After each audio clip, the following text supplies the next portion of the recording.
कहा कि कर्म द्वारा हमें गुणों का दान करना है, पर उसके लिए बाबा ने पहले इशारा दिए स्वयं गुण मूर्त बन करके, स्वयं उस गुणों का स्वरूप बन करके, प्रत्यक्ष उदाहरण सैंपल बन करके औरों को सहज गुण धारण करने का सहयोग दो।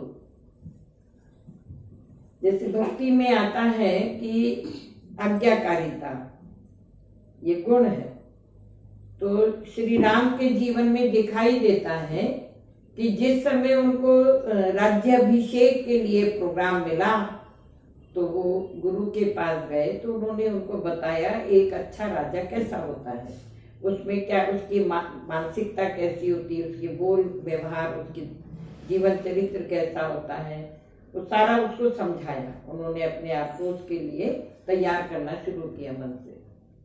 अचानक प्रोग्राम मिला कि आपको राज्याभिषेक तो नहीं होना है, लेकिन आपको 14 वर्ष के लिए वनवास दिया जा रहा है और राज्य भरत को मिलेगा। ठीक है, पिताजी से कहा इतनी सी बात, आप परेशान हो रहे इतने के लिए, मैं तो आराम से चला जाऊंगा। उसके फायदे गिनाने लग गए, वहां जाने से मुझे ये फायदा होगा, प्रकृति के समीप रहूंगा, है ना, बड़े बड़े ऋषि मनीषियों का सत्संग मुझे मिलेगा, ये वो फायदा। बाद में जब उनसे पूछा तो उन्होंने कहा क्या बुरी बात है, बोले आपको एकदम से झटका नहीं लगा, तकलीफ नहीं, हमें तो अभी अभी कहा जाए कि आपको यहाँ फला प्रोग्राम में जाना है और उसके लिए जाकर आप अपने मन को तैयार करते हो, वहाँ ऐसे लोग होंगे, वहाँ ये सुनाएंगे, वो सुनाएंगे, वो सुनाएंगे, उसके बाद एकदम प्रोग्राम लास्ट मोमेंट में चेंज हो जाता है और यहाँ नहीं, आपको वहां जाना है, एकदम विपरीत दिशा में। तो लगता है ना थोड़ा तो पहले बताना चाहिए, लेकिन उन्होंने एग्जाम्पल बनकर के सामने दिखाया, सैंपल बनकर दिखाया कि जो प्रोग्राम मिला, हाँ जी आज्ञाकारी, वो सहज भाव से, परेशान नहीं हुए, टेंशन नहीं हुआ, अंदर ही अंदर कोई उनका मन डिस्टर्ब नहीं हुआ। तो एक सैंपल बन करके उन्होंने ये गुण हमें कैसे जीवन में अपनाना, ये प्रत्यक्ष प्रमाण बन करके दिखाया। तो बाबा भी कहते हैं जब हम स्वयं गुण मूर्त होंगे तो गुण मूर्त बन करके, सैंपल बन करके लोगों को सहज करना कि इस गुण की धारणा सहजता से जीवन में कैसे हो सकती है।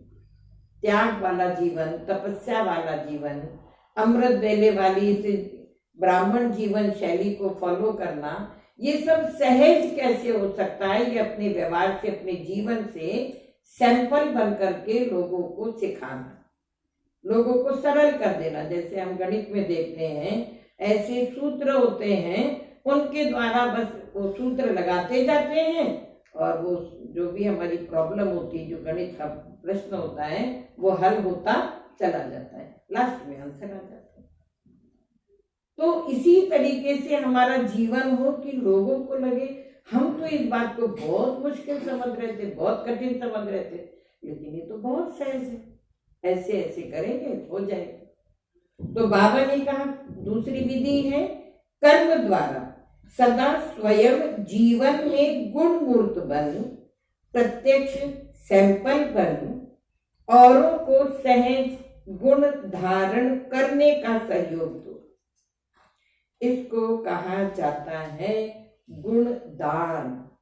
गुरु को ऐसी वस्तु नहीं है कोई दान करना, लेकिन सामने वाले को इतना सरलता से स्पष्ट हो जाए कि इस विधि से हम अपने जीवन में भी इन गुणों को अपना सकते हैं। दान का अर्थ है सहयोग देना। आजकल ब्राह्मण आत्माएं भी सुनने के बजाय प्रत्यक्ष प्रमाण देखना चाहती है। प्रवचन लेक्चर के रूप में हम कुछ सुनाए अच्छी अच्छी टिप्स से, उसमें नहीं प्रभावित होते हैं, वो प्रत्यक्ष प्रमाण देखना चाहती है। और इसका सरल जो अनुभव है हम सभी को, अभी यहाँ बैठ कर के किसी विषय पर मैं टॉपिक सुनाऊं, पॉइंट्स दूं, विधि बताऊं, और दूसरा है मैंने इन सब बातों को अपने जीवन में कैसे उतारी हूँ और कैसे सफल होती आगे बढ़ी हूँ, वो मैं अनुभव सुनाऊं। तो हमें वो लेक्चर अच्छा लगता है कि किसी का अनुभव सुनना अच्छा लगता है? सरल क्या लगता है? अनुभव सुनना, क्योंकि लगता है इन्होंने ऐसे ऐसे किया, जब ये कर सकते हैं तो हम भी कर सकते हैं। तो आजकल सभी प्रत्यक्ष प्रमाण देखना चाहते हैं। किसी को भी शक्ति धारण करने की अथवा गुण धारण करने की शिक्षा देना चाहते हो तो कोई दिल में सोचते हैं और कोई कहते भी हैं। ऐसे धारणा मूर्त कौन बना है? हम शिक्षा दे रहे हैं, आपको ऐसे होना चाहिए, आपको ये थोड़ा सा आप में परख शक्ति होनी चाहिए, देखिए आप फेल इसीलिए हुए, आपके अंदर आपको ये करना चाहिए। जब हम ऐसे लेक्चर देते हैं तो सामने वाले के मन में कोई तो केवल मन में सोचता है, कोई वाणी से भी बोल देता है। कौन ऐसा धारणा मूर्त बना है? सब बोलते हैं। तो देखना चाहते हैं, सुनना नहीं चाहते।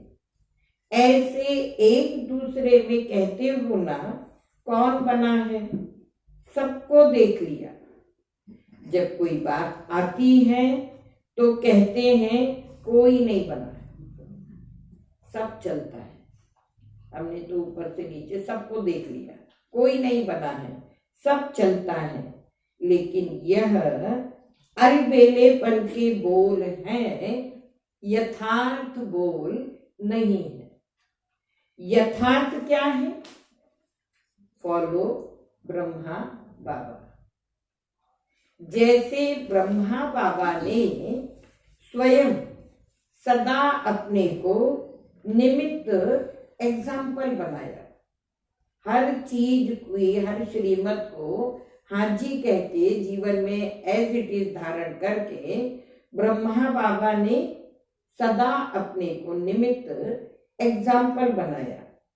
सदा यह लक्ष्य लक्षण में लाया, जो औटे सो अर्जुन, अर्थात जो स्वयं को निमित्त प्रत्यक्ष प्रमाण बनाता है वही अर्जुन अर्थात अव्वल नंबर का बनता है। नंबर 1 वही आत्मा आती है। कौन सी आत्मा? जो स्वयं को निमित्त प्रत्यक्ष प्रमाण बनाती है। भगवान ने जो कहा उसका ये एग्जाम्पल देखो, ये इनका जीवन प्रत्यक्ष प्रमाण है, इसे देखो।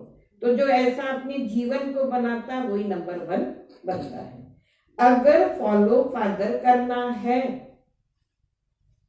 तो दूसरों को देख बनने में नंबर 1 नहीं बन सकेंगे। एक तरफ लक्ष्य है फॉलो फादर, ब्रह्मा बाबा समान बनना, तो अगर दूसरों को देखने में लग जाएंगे, ये कैसे चलते वो कैसे चलते, तो कभी नंबर 1 नहीं बन सकेंगे, नंबर वार बन जाएंगे। नंबर 1 आत्मा की निशानी है। हर श्रेष्ठ कार्य में मुझे निमित्त बन औरों को सिंपल करने के लिए सैंपल बनना है। जो नंबर 1 आत्मा होगी उसकी निशानी क्या होगी कि हर श्रेष्ठ कार्य में मुझे निमित्त बन करके मैं आगे आऊं, मैं अपने को प्रस्तुत करूं। किस बात के लिए? कि इस श्रेष्ठ कार्य को सिंपल करके कैसे किया जा सकता है, सरल विधि से कैसे कर सकते हैं, और मैं इस आधार पर सबके सामने एक उदाहरण बन जाऊं, सैंपल बन जाऊं। वैसे बाबा की मुरलियों से हमने पढ़ा है, सुना है, समझा है कि किसी भी बात को कैसे कैसे कैसे होगा, कैसे कर सकेंगे, ऐसे हमारी बुद्धि सॉल्यूशन की तरफ जाए, ऐसे हम ऐसे ऐसे चलेंगे तो ये कार्य हो जाएगा। कैसे कैसे करते रहेंगे तो वो समस्या बनता जाएगा।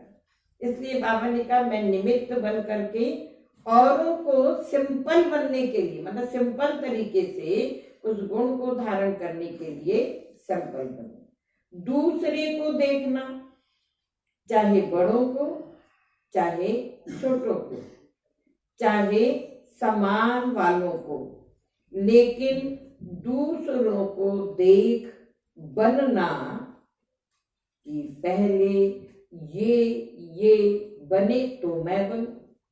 जैसे दुनिया में भी ऐसी भाषा बोलते हैं, बहन जी ये सब बातें आपको ना ऊपर से शुरू करनी चाहिए। ये पहले तो ये नेताएं बने, यहीं से तो सारी गड़बड़ होती है। ये पहले अपने को चेंज करें। ये जो फलाने प्रशासनिक पदों पर बैठे हुए हैं, ये खुद भी तो ऐसे चलते हैं। ये ठीक हो जाए तो नीचे का सिस्टम तो ऑटोमेटिक ठीक हो जाएगा। ना वो ठीक होते हैं ना हम ठीक। ये तो सिर्फ टालने की बातें हैं।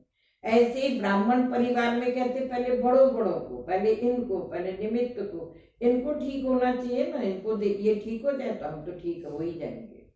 बाबा ने कहा इसमें दूसरों को नहीं देखना, ना बड़ों को ना छोटों को ना समान वालों को। ये पहले बने तो मैं बनूं, तो नंबर 1 तो वह हो गया ना जो बनेगा। मैं अपना नंबर खुद ही छोड़ रही हूं। मैं कहती हूँ ये बने तो मैं बनूं, तो जो ये बने माना वो अगर पहला बन गया तो पहला नंबर कौन आएगा? वो आएगा। उसको देख के मैं अपने को चेंज करूंगी तो मेरा नंबर ऑटोमेटिक पीछे हो जाएगा। तो नंबर 1 तो हो गया ना वो, तो स्वयं स्वतः ही नंबरवार में आ जाते हैं। तो अखंड